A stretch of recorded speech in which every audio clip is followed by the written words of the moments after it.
You weren't always in roofing, though. No, man, not always in roofing.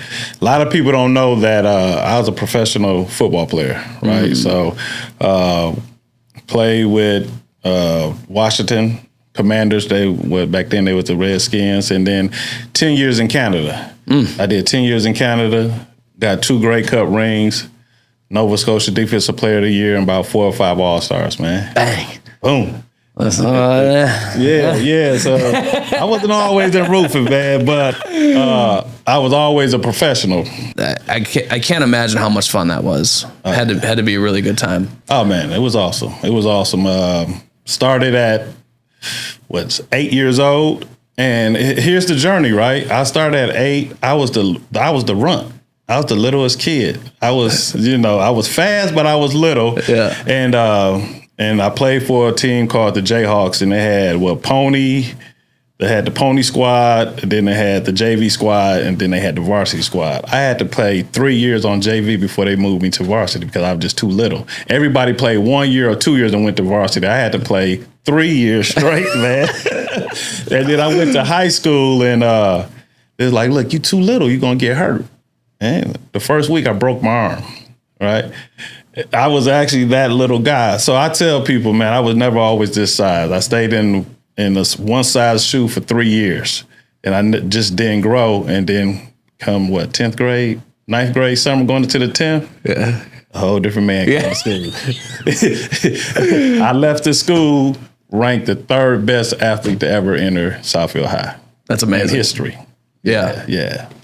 How much of what you learned throughout your journey in sports has contributed directly or indirectly to your success? I'm going to tell you 100% everything, especially when I went off to college and went to the pros, just being professional at all times. And one thing my father always taught me, never embarrass our name that's on your jersey.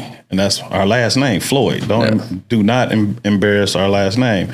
And I just believe in being a professional took me being a professional off the field, being on time, right?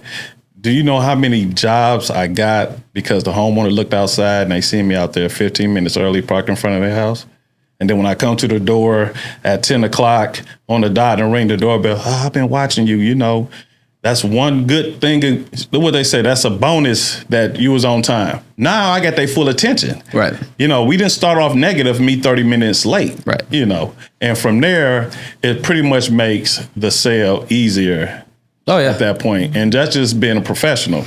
One of my coaches, Wally Bono, used to say, man, if you 30 minutes, what'd he say? If you 30 minutes, if you're on time, you late. If you 30 minutes early, you're on time. Mm-hmm. And that stuck with me forever, man. So Wally Bono, good shout out, brother. That's what's up, man. Yeah. And that makes a lot of sense. And I can imagine if I'm you, I'm going into high school, you're too small, you're going to get hurt, you break your arm.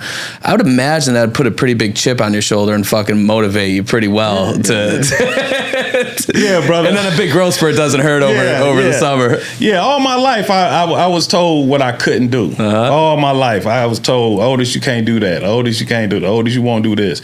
And that just motivated me. Mm-hmm. That fueled me. So when somebody say, Otis, you can't do it, they just don't understand. I just say, thank you. I'm going to get it, right? Shout out to the team at Roofer. If you need instant roof quotes, clean and pristine proposals, which will give your prospects no choice but to buy from you, click the link down in the description. You'll be happy that you did.